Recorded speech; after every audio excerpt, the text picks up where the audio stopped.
Hola amigos, hoy vamos a continuar con la historia del Vaticano, y este es uno de los capítulos más importantes, porque veremos la época de los tres papas, enfrentados entre sí, por supuesto.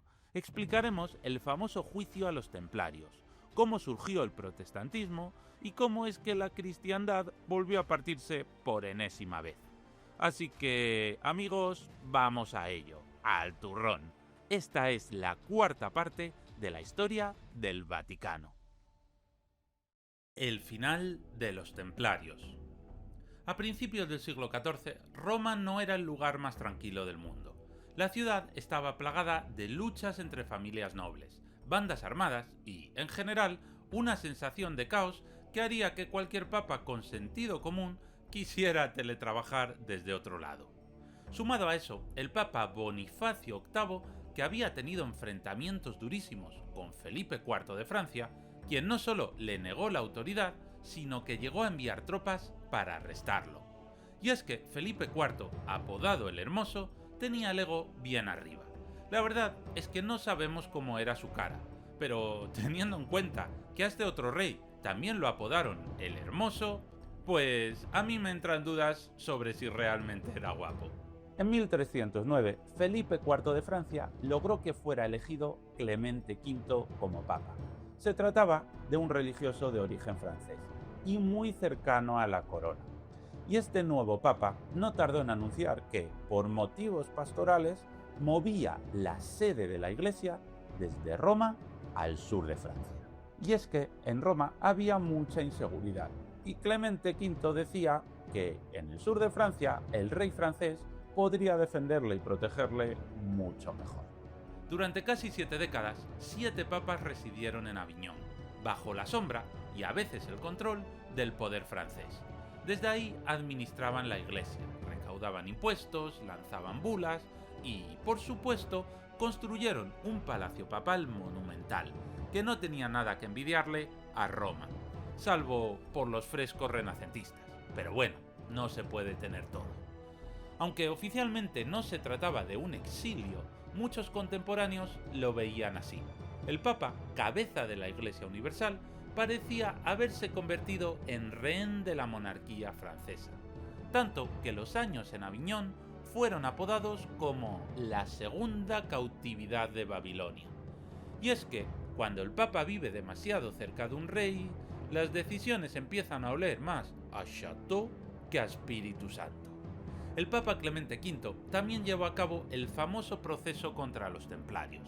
La Orden del Temple había sido fundada durante las cruzadas para proteger a los peregrinos que viajaban a Tierra Santa, y con el tiempo se había convertido en una orden tremendamente rica, atesorando muchas tierras e incluso llegando a prestar dinero a los reyes de Francia.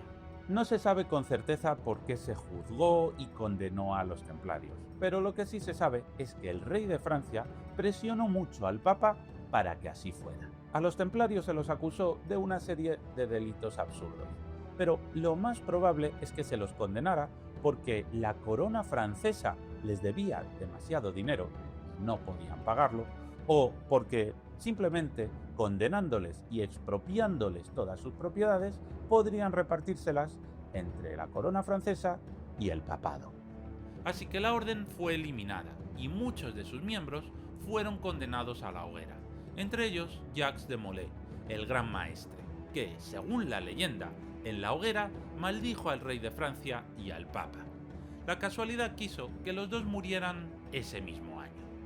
6 papas después, en 1375, se empezaba a notar la ausencia de ellos en Italia. Las pujantes ciudades de Milán y Florencia, cada vez más ricas y poderosas, ansiaban hacerse con parte de los estados pontificios. Estalló entonces la Guerra de los 8 Santos. Florencia logró sobornar y provocar la rebelión de multitud de territorios papales. Vio que estando en Aviñón, lejos de sus dominios, no podía controlar su territorio y temió perderlo todo, salvo el minúsculo enclave de Aviñón. Y si ya era cuasi rehén de los reyes de Francia, pues imagínate si lo perdía todo menos Aviñón. Gregorio volvió a Roma con todo su séquito y logró restablecer el control sobre los estados papales. Pero al poco tiempo, el papa murió y el cónclave romano eligió un sucesor, que no gustó a los franceses. Se trataba de un papa italiano, y con la intención de quedarse en Roma, y su carácter colérico no ayudó a solucionar las tensiones con Francia. La Iglesia Católica iba a volver a partirse en dos. La época de los tres papas. La elección del sucesor de Gregorio XI no se hizo en circunstancias normales. Bajo presión popular, con la multitud romana gritando cosas como que querían un papa italiano, o al menos uno que no fuera en francés, e iniciando el cónclave deprisa y corriendo antes de que llegaran los cardenales franceses, para que así no pudieran votar, eligieron a Urbano VI, un italiano con poca diplomacia, mucho carácter y una habilidad especial para enfurecer a todo el mundo. Los cardenales, arrepentidos a las pocas semanas, huyeron y eligieron a otro papa, Clemente VII, que se instaló en el antiguo Palacio de Aviñón. Así nació la doble obediencia, cada parte con su papa y sus seguidores. Durante casi 40 años, Europa estuvo dividida entre los papas de Roma y Aviñón. Por ejemplo, Francia, Castilla o Aragón seguían al de Aviñón, pero Inglaterra o el Sacro Imperio al de Roma. Cada bando aseguraba que el otro papa era un hereje, un usurpador, y probablemente alguien inspirado por el demonio, un verdadero antipapa. Mientras tanto, el pueblo cristiano tenía un dilema teológico bastante moderno. ¿A quién le pago mis indulgencias? ¿Quién decidirá si voy al cielo o al infierno? ¿Quién tiene razón? ¿Y por qué en la iglesia huele tanto incienso? La situación se volvió tan absurda que se convocó un nuevo concilio en Pisa. Un concilio que tenía como objetivo deponer a los otros dos papas y elegir uno nuevo, esta vez consensuado. Todo sonaba muy razonable y en este nuevo concilio se eligió a un nuevo papa, Alejandro V.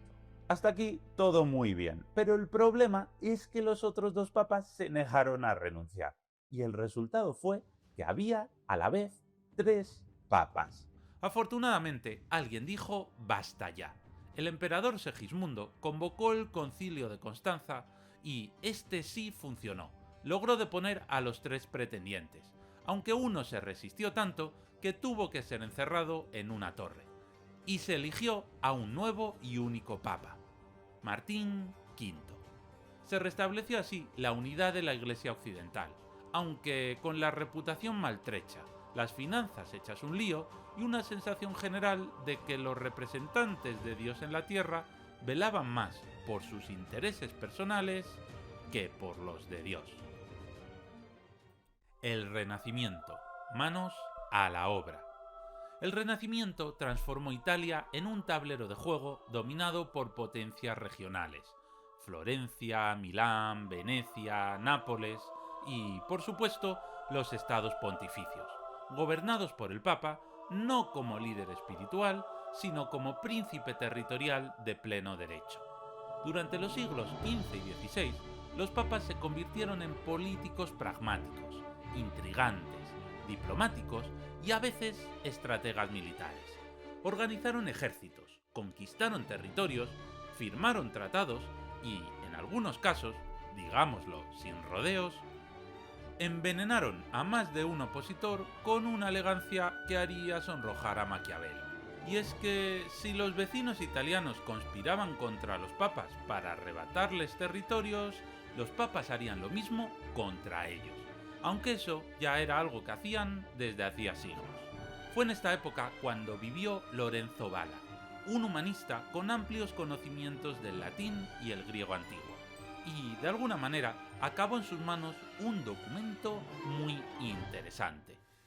¿Te acuerdas de que 700 años atrás los papas habían descubierto un documento, la llamada Donación de Constantino, en el cual el emperador romano les había donado todo el imperio de Occidente? Este documento sustentaba su control sobre Roma y la zona central de Italia. A lo cual se sumaba la donación de Pipino, formando los dos la base de los estados pontificios.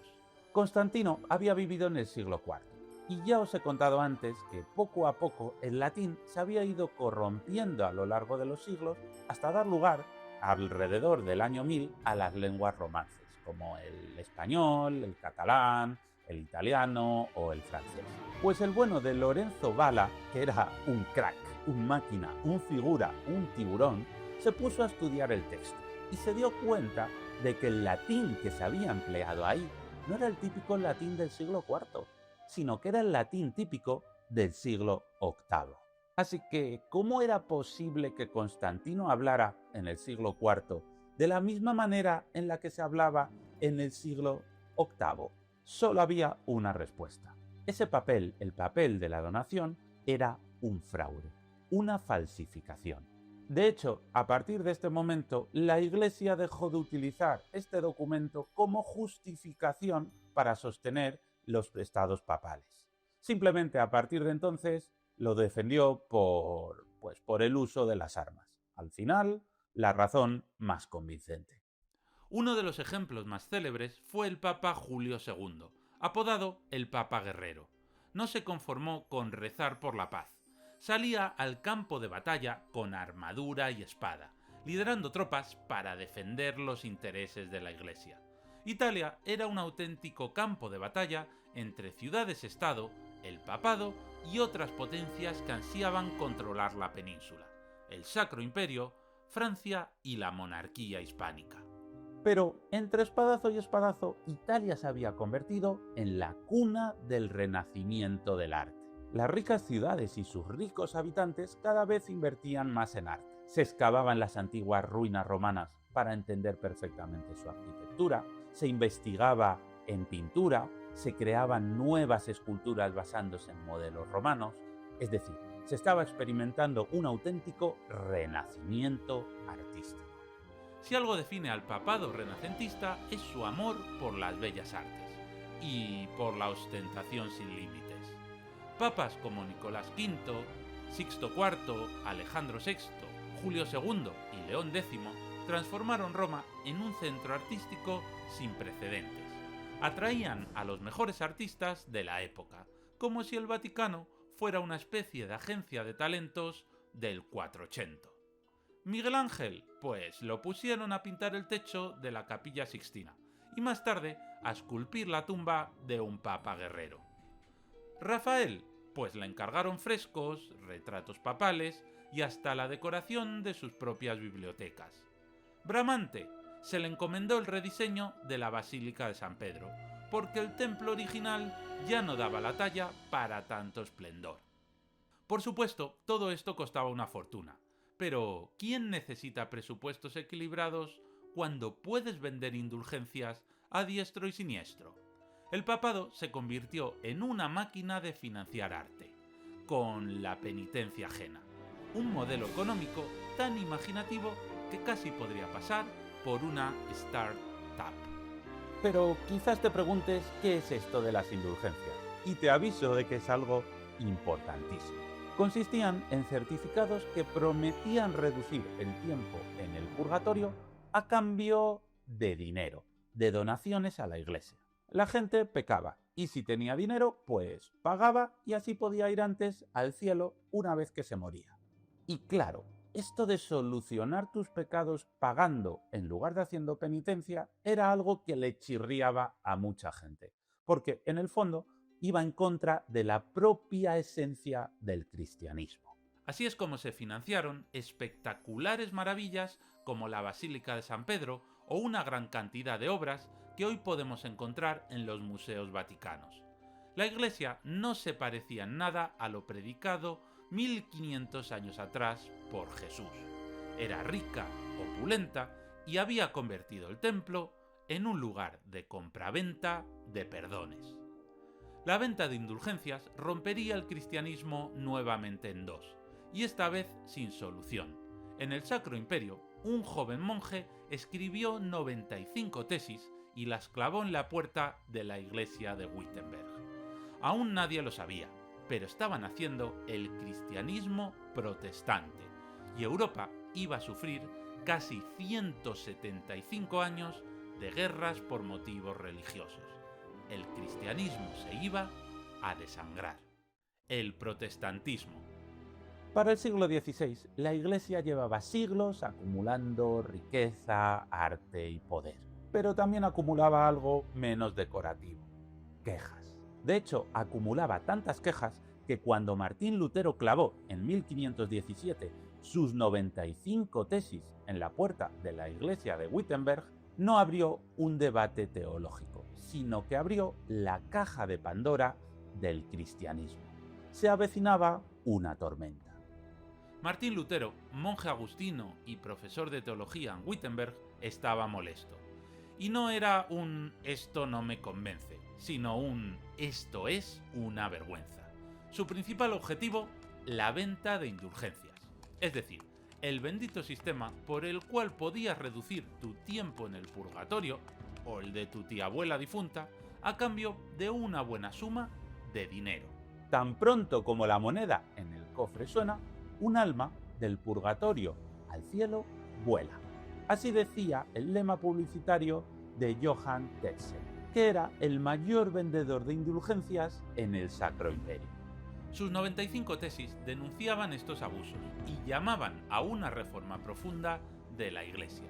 Lo que comenzó como un reclamo teológico acabó con medio continente en rebelión religiosa y nobles viendo la oportunidad de no pagar impuestos a Roma.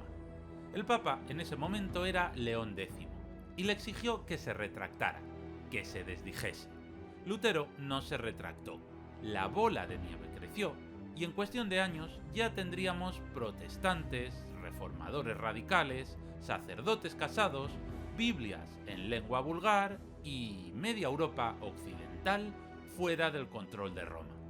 Y por si todos estos problemas fueran pocos, en Inglaterra Enrique VIII decidió escindirse también del catolicismo simplemente porque el Papa le negó la nulidad matrimonial para divorciarse de su esposa. Así nació el anglicanismo, que básicamente era un poco una mezcla entre catolicismo y protestantismo. Ante el avance protestante, el papado se dio cuenta de que, alguna reforma habría que hacer. Así surgió lo que llamamos la Contrarreforma, el proceso de reforma interna y de contraataque del catolicismo. La Contrarreforma se decidió en el Concilio de Trento, una serie de reuniones a lo largo de 18 años para redefinir doctrina y disciplina católica. Se iban a reformar algunos aspectos que ya denunciaban los clérigos desde hace más de 500 años. Pero también se iba a dejar otra cosa absolutamente clara, que en la Iglesia era el Papa quien mandaba. Por un lado, se revisó la disciplina del clero, prohibiendo, por ejemplo, la simonía, que era la compra de cargos eclesiásticos, porque había obispos o abades que lo eran no por méritos, sino porque compraban el cargo. También se vigiló que los religiosos no practicaran el nicolaísmo, porque a pesar de las sucesivas prohibiciones, en lugar de respetar el celibato, se había hecho bastante frecuente que vivieran con mujeres y tuvieran hijos. Se vigiló que no se practicara el nepotismo, es decir, el darle cargos a los familiares, y se mejoró la formación del clero, porque algunos curas no sabían ni conjugar el Padre Nuestro. También se confirmaron los sacramentos, el bautismo, la confirmación, la Eucaristía, el matrimonio, la penitencia, la extrema unción y la ordenación sacerdotal. Y otra cosa que se reafirmó es que la misa debía seguir siendo en latín. Durante estos 1500 años, la misa siempre había sido en latín. Y ya sabemos que el latín se había ido deformando, se había ido corrompiendo hasta dar lugar a nuevas lenguas. Unas lenguas que eran ya tan distintas del latín que hacían completamente inentendible para la gente lo que los curas decían. Además, en algunos lugares, como el Sacro Imperio o como en Inglaterra, hablaban lenguas germánicas, que eran ya completamente distintas al latín, porque tenían un origen distinto, una raíz distinta. Y, dado que las misas eran inentendibles para la mayor parte de la población, los reformadores como Martín Lutero propusieron que la misa se impartiera en la lengua vulgar, es decir, la lengua típica de cada territorio. Pero la Iglesia dijo que no, que la misa seguiría siendo en latín. Claramente un error. No tenía ningún sentido que los fieles no entendieran lo que el cura decía. Y otra de las grandes decisiones fue afirmar la autoridad del magisterio, es decir, de los magíster, de los maestros. La Biblia en sí misma, decía la Iglesia de Roma, se prestaba a demasiadas interpretaciones. Y esto ya lo estaban demostrando los reformadores, porque los protestantes ya se estaban empezando a dividir entre ellos, y algunos proponían cosas sensatas, pero otras auténticas locuras. Por ejemplo, algunas iglesias protestantes estaban empezando a proponer medidas tan controvertidas como la poligamia. Así que en la Contrarreforma afirmaron que los maestros, el Papa y el Papa en comunión con los obispos, que eran quienes tenían formación teológica, eran quienes realmente podían interpretar la palabra de Dios. De esta manera, mientras que los protestantes defendían que cualquier persona, ya fuera un sacerdote de pueblo o un lector cualquiera, podía interpretar la Biblia, en la Contrarreforma se afirmó que solo el Papa podía emitir enseñanzas iluminadas por el Espíritu Santo. Esto hacía que su doctrina fuera infalible. El papado también desplegó sus nuevas estrategias. Fundó nuevas órdenes, como la Compañía de Jesús, los jesuitas, que combinaron fe, educación y una sutil capacidad para discutir con protestantes hasta que se rindieran o convirtieran. Además, se renovó el uso del arte religioso como propaganda espiritual. Nace así el barroco católico, lleno de emociones, luz celestial, lágrimas bien colocadas y vírgenes que parecen recién salidas de un taller de escultura dramática.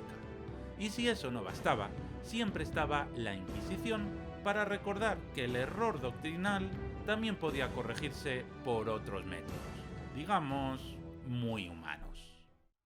En el siguiente vídeo veremos ya los últimos siglos de la historia del Vaticano, hasta la actualidad, y van a pasar cositas. Los papas se enfrentarán a Francia e Italia, y los estados papales acabarán perdiendo todo su territorio y durante 60 años no tendrán estado, hasta que finalmente resurjan como en la actualidad, un microestado enclavado dentro de Roma. Pero también veremos una enorme transformación dentro de la Iglesia. La Iglesia dejará de condenar y acusar, y se volverá una Iglesia más conciliadora, una Iglesia que escucha y acoge. Volveremos a vernos por aquí la próxima semana, así que no te olvides de dejar tu buen me gusta y de suscribirte. Muchas gracias y hasta pronto.